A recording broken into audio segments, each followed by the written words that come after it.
नमस्कार, KP news 24/7 में आपका स्वागत है। मैं हूं पूजा आपके साथ। आइए सबसे पहले देखते हैं मुख्य समाचार। कर्नाटक राष्ट्रीय समिति पार्टी केआरएस की ओर से बीदर में चलाया गया लंचा मुक्त अभियान, डीसी कार्यालय से किया गया प्रारंभ। मुडा घोटाले में घिरे कर्नाटक सीएम सिद्धरामैया, क्या केस दर्ज होने पर चलेंगे केजरीवाल की राह। बच्चों के सहारे झूठ की राजनीति, संविधान और एनसीईआरटी पर केंद्रीय शिक्षा मंत्री धर्मेंद्र प्रधान ने कांग्रेस को धो दिया।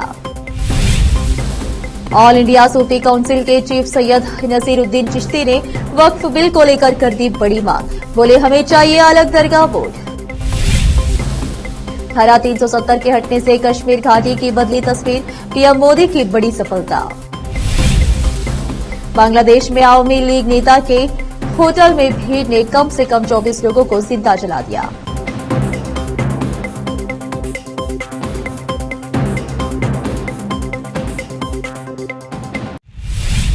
अब समाचार विस्तार से। कर्नाटक राष्ट्रीय समिति पार्टी केआरएस की ओर से आज मंगलवार 6 अगस्त को डीसी कार्यालय में यहां के पदाधिकारियों के कार्य और दूसरी सुविधाओं का जायजा लेते हुए एक लंचा मुक्त अभियान का प्रारंभ किया। यह अभियान को बीदर के डीसी कार्यालय से शुरू किया गया। इसके तहत जिले के सभी कार्यालयों में यहां के पदाधिकारियों के कार्य और अन्य सुविधाओं का जायजा लिया जाएगा और यह अभियान चलाया जाएगा। इस अवसर पर तुकाराम गौरे, हनुमंत मट्टे और अन्य उपस्थित थे। तुकाराम गौरे ने केपी न्यूज से बात की। केपी न्यूज के कैमरामैन पप्पूराज का कवरेज।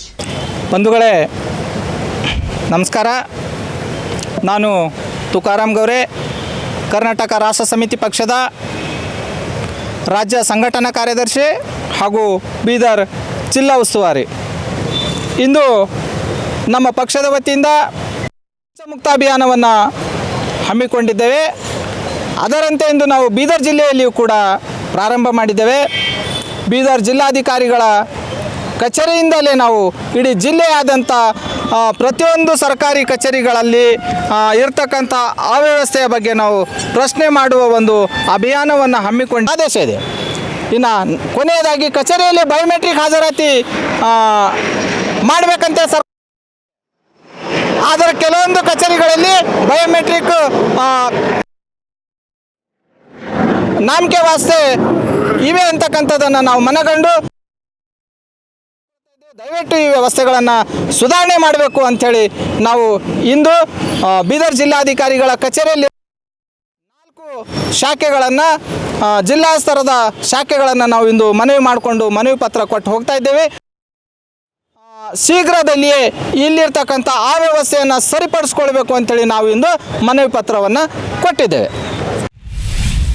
कर्नाटक की सिद्धरामैया सरकार मुश्किल दौर से गुजर रही है। ऐसे में सवाल ये उठ रहे हैं कि अगर राज्यपाल थावरचंद गहलोत सीएम सिद्धरामैया के खिलाफ मुकदमा चलाने की इजाजत दे देते हैं तो इसके क्या राजनीतिक परिणाम होंगे। राज्यपाल ने मुख्यमंत्री सिद्धरामैया को भेजे कारण बताओ नोटिस में साफ पूछा है कि उनके खिलाफ भ्रष्टाचार निरोधक कानून के तहत मुकदमा चलाने की इजाजत क्यों न दी जाए। अगर मुकदमा चलाने की इजाजत दी जाती है तो क्या सिद्धरामैया इस्तीफा देंगे या फिर दिल्ली के मुख्यमंत्री अरविंद केजरीवाल की तरह अपने पद पर बने रहेंगे। अब सवाल ये भी है कि अगर मुकदमा दर्ज होता है तो जांच कौन सी एजेंसी करेंगी, राज्य सरकार की एजेंसियां या फिर सीबीआई। ऐसे और भी कई सवाल है। कुत्तों के काटने के मामलों में या किस्सों के बारे में आपने कई बार अखबारों या गली के कोने में बनी चाय की दुकान में सुने होंगे, लेकिन मंगलवार को यह मामला संसद में उठाया गया। गाजियाबाद से बीजेपी सांसद अब्दुल गर्ग ने यह मामला उठाया। बीजेपी सांसद ने कहा कि एक सवाल के जवाब में संसद में बताया गया है कि देश भर में 30.5 लाख लोगों को कुत्ते ने काटा है, उसमें 286 लोगों की मौत हुई है। अगर यह आंकड़ा ठीक है तो मेरे गाजियाबाद में एक साल में 35,000 लोग कुत्ते के काटने का शिकार हुए हैं। छोटे छोटे बच्चे इसके सबसे ज्यादा शिकार हो रहे हैं। सांसद ने लोकसभा में एक अखबार में खबर छपी रिपोर्ट का हवाला देते हुए कहा कि गाजियाबाद में एक बच्चे का कान कुत्ते ने काट लिया। 4 दिन पहले एक खबर आई थी कि रेबीज के चलते एक बच्चे की दर्दनाक मौत हुई। अगर कुत्ता पालतू हो और वो किसी को काट ले तो इसके लिए उसका मालिक जिम्मेदार होता है।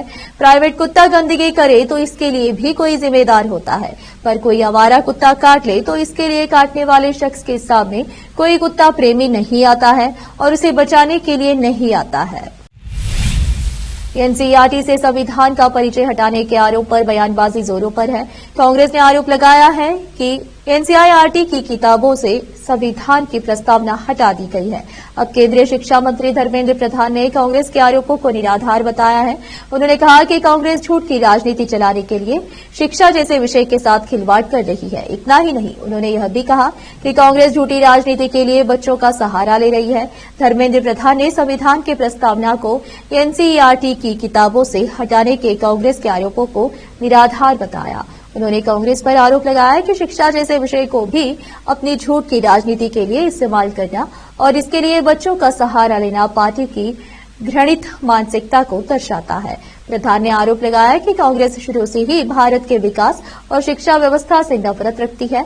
उन्होंने कहा कि बच्चों के भविष्य के साथ खिलवाड़ करने वाले और भारतीय शिक्षा प्रणाली को बकवास बताने वालों को झूठ फैलाने से पहले सच जानने की कोशिश करनी चाहिए। ऑल इंडिया सूफी सजदान शीन काउंसिल के चीफ सैयद नसीरुद्दीन चिश्ती ने मंगलवार 6 अगस्त को एनएसए अजीत डोभाल और केंद्रीय मंत्री रिजिजू से मुलाकात की। इस दौरान उन्होंने अलग दरगाह बोर्ड बनाने की भी मांग की। ऑल इंडिया सूफी सजदान शीन काउंसिल ने मंगलवार 6 अगस्त को वक्फ बोर्ड की शक्तियों पर अंकुश लगाने के केंद्र के कदम का समर्थन किया है। इस दौरान एआईएसएससी के अध्यक्ष सैयद नसरुद्दीन चिश्ती ने कहा कि विधेयक लंबे समय से लंबित पड़ा हुआ था और देश भर की दरगाहें इस कदम का समर्थन कर रही है। सैयद नसरुद्दीन चिश्ती ने आगे कहा, ऑल इंडिया सूफी सजदान शीन काउंसिल मोदी सरकार द्वारा प्रस्तावित संशोधन का पुरजोर समर्थन करती है। उन्होंने कहा कि इस बोर्ड में बदलाव की सख्त जरूरत है। उन्होंने यह भी कहा कि काउंसिल लंबे समय से इसकी मांग कर रही है। एआईएसएससी के अध्यक्ष सैयद नसरुद्दीन चिश्ती ने संशोधन के तहत एक अलग दरगाह बोर्ड की मांग की। उन्होंने कहा, दरगाहें इस फैसले का समर्थन कर रही है। इसमें बदलाव की जरूरत है क्योंकि दरगाहें सबसे बड़ी पीड़ित है। नसरुद्दीन चिश्ती ने आगे कहा कि मौजूदा वक्फ अधिनियम में दरगाहों का कोई जिक्र नहीं है। वक्फ बोर्ड दरगाह की परंपराओं को मान्यता नहीं देते हैं क्योंकि हमारी कई परंपराएं शरीयत में नहीं है, इसलिए हम एक अलग दरगाह बोर्ड की मांग करते हैं। अब फिलहाल एक छोटा सा ब्रेक। आज के इस कॉम्पिटिटिव दौर में बच्चों को अच्छी शिक्षा, अच्छा ज्ञान और अच्छे प्रतिभाओं की बेहद जरूरत है। इसके बिना बच्चों का अच्छे नागरिक बनना नामुमकिन है। अच्छी शिक्षा और अच्छा ज्ञान अच्छे स्कूल और कॉलेज ही दे सकते हैं। बीदर शहर में ऐसी ही बेहतर शिक्षा और ज्ञान देने वाले स्कूल और कॉलेज हैं। शरण बसप्पा अप्पा के नाम पर चलाए जा रहे हैं, जहां केजी से लेकर पीजी तक हर कोर्स उपलब्ध है। Lingaraj Appa engineering college Bidar AICTE approved and BTU affiliated, जहां पर सभी प्रकार के इंजीनियरिंग कोर्सेज उपलब्ध हैं और इसके अलावा MBA के सभी कोर्सेज यहां पर उपलब्ध हैं। एडमिशन ओपन हो चुके हैं।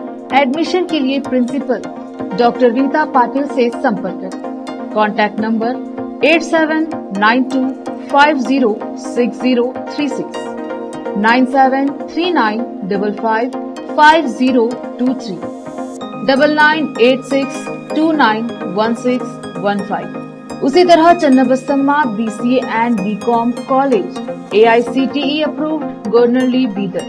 एडमिशंस के लिए प्रिंसिपल डॉक्टर सतीश प्रतापपुर से संपर्क करें। कॉन्टैक्ट नंबर 9916464964 8792506036 और शरण Basaveshwara residential PU college. Admissions के लिए कॉन्टैक्ट नंबर 9741213165 9945571908 8310108585 98803883338। इसके अलावा Sharan Basava public school Gornalli Bidar affiliated to CBSE। Contact number 9742082996 9945571908 8050274555। इन सभी स्कूल और कॉलेजों में विशेषज्ञ शिक्षकों द्वारा बेहतर शिक्षा दी जाती है और छात्रों की प्रतिभाओं को बढ़ाया जाता है। यहाँ पर विशाल क्लासरूम्स के अलावा सभी सुविधाएं उपलब्ध हैं। खुले और बेहतर वातावरण में शिक्षा दी जाती है। अपने बच्चों को शिक्षा और ज्ञान का बेहतर तोहफा देना चाहते हैं तो इन स्कूलों और कॉलेजों में एडमिशन करवाकर अपने बच्चों को भविष्य के अच्छे और शिक्षित नागरिक बनाएं। आज ही अपने बच्चों का एडमिशन करवाइए और बच्चों के भविष्य को उज्जवल बनाइए। ब्रेक के बाद आपका स्वागत है। आइए देखते समाचार। बांग्लादेश में बीते कई दिनों से छात्र आंदोलन तूल पर है और इस खराब स्थिति को देखकर वीना सिकरी ने इसे भारत के लिए चिंता का विषय बताया है। उन्होंने कहा कि भारत बांग्लादेश की लगभग 4000 किलोमीटर लंबी सीमा पर कड़ी सुरक्षा तैनात कर दी गई है। वीना सिकरी ने इसमें चीन पाकिस्तान की मिलीभगत होने का भी इशारा किया है।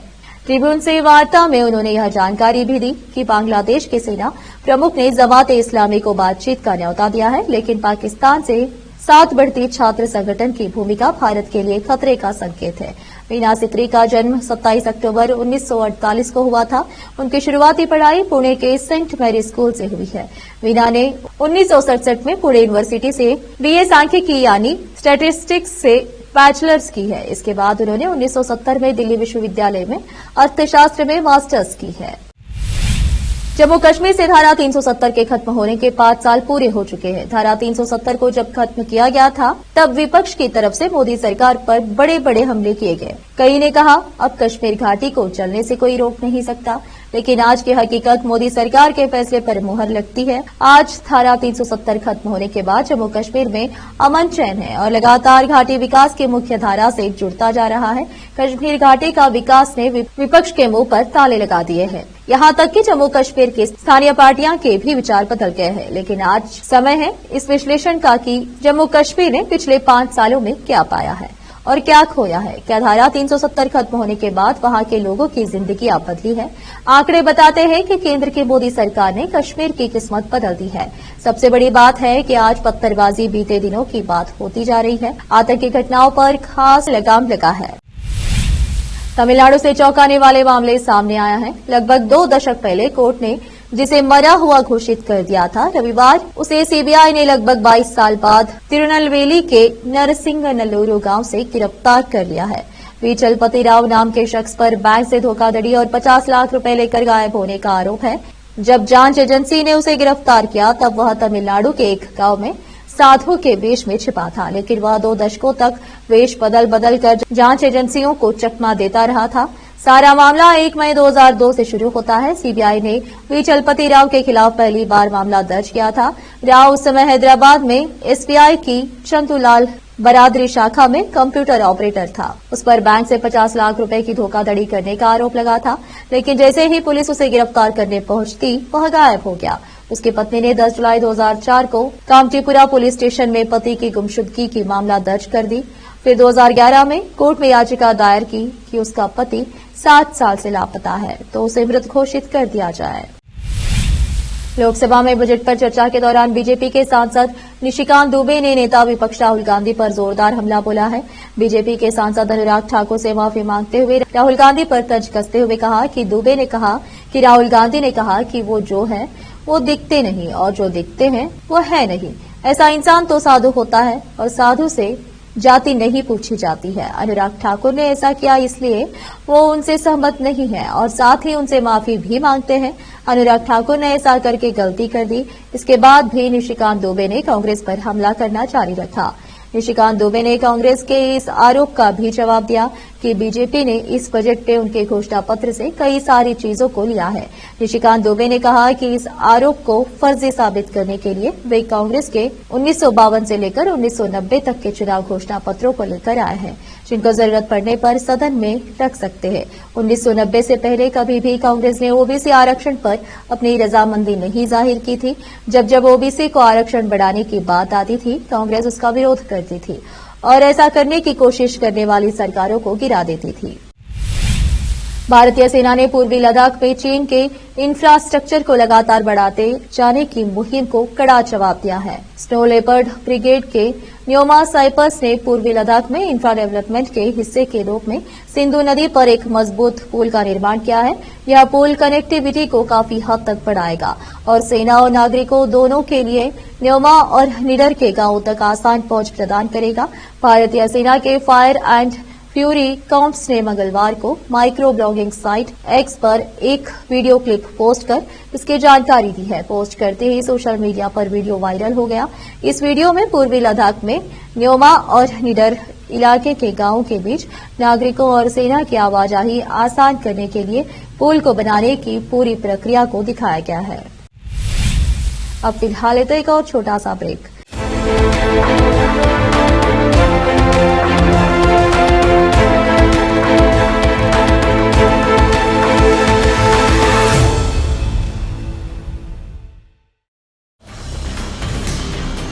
हिंदुस्तान के हर कोने में हम हैं मौजूद। 24 घंटे हालात पर गहरी नजर,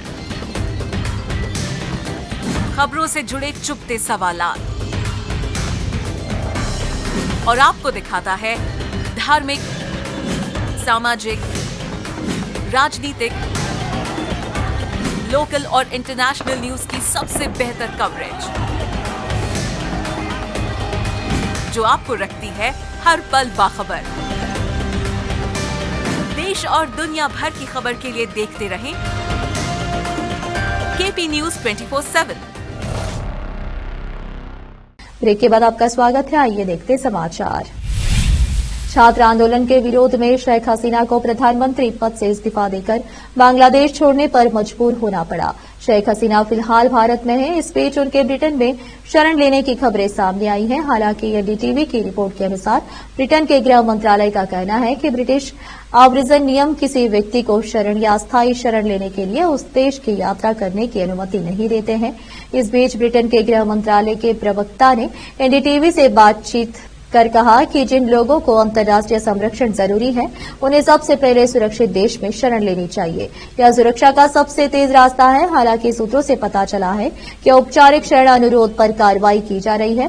ब्रिटिश सरकार ने बांग्लादेश में पिछले कुछ हफ्तों में हुई हिंसक घटनाओं की संयुक्त राष्ट्र के नेतृत्व में जांच की मांग की है, जिसके कारण अबदस्त प्रधानमंत्री शेख हसीना कथित तौर पर ब्रिटेन में शरण मांगने से पहले फिलहाल के लिए भारत रवाना हो गई। हालांकि वो अभी राजधानी दिल्ली के एक सेफ हाउस में है।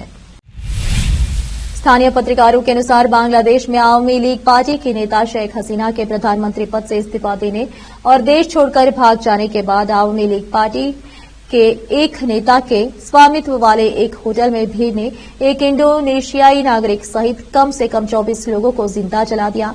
सोमवार देर रात भीड़ ने जोशोर जिले में जिला आवामी लीग के महासचिव शाहीन चकालदार के स्वामित्व वाले जाबिर इंटरनेशनल होटल को आग लगा दी, जिससे पीड़ित ज्यादातर बॉर्डर जिंदा जल गए। एक स्थानीय पत्रकार ने ढाका में पीटीआई भाषा को फोन पर बताया मृतकों में एक इंडोनेशियाई नागरिक भी शामिल है। उन्होंने कहा कि जोशोर जनरल अस्पताल के डॉक्टरों ने पुष्टि की कि उन्होंने 24 शवों की गिनती की है, जबकि जीवित होटल कर्मचारियों को डर है कि मलबे के अंदर और शव पाए जा सकते हैं।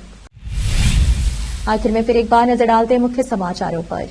कर्नाटक राष्ट्रीय समिति पार्टी केआरएस की ओर से बीदर में चलाया गया लंचा मुक्त अभियान डीसी कार्यालय से किया गया प्रारंभ। मुडा घोटाले में गिरे कर्नाटक सीएम सिद्धरामैया, क्या केस दर्ज होने पर चलेंगे केजरीवाल की राह। बच्चों के सहारे झूठ की राजनीति, संविधान और एनसीईआरटी पर केंद्रीय शिक्षा मंत्री धर्मेंद्र प्रधान ने कांग्रेस को धो दिया। ऑल इंडिया सूफी काउंसिल के चीफ सैयद नसीरुद्दीन चिश्ती ने वक्फ बिल को लेकर कर दी बड़ी मांग, बोले हमें चाहिए अलग दरगाह बोर्ड। धारा 370 के हटने से कश्मीर घाटी की बदली तस्वीर, पीएम मोदी की बड़ी सफलता। बांग्लादेश में आवामी लीग नेता के होटल में भीड़ ने कम से कम 24 लोगों को जिंदा जला दिया।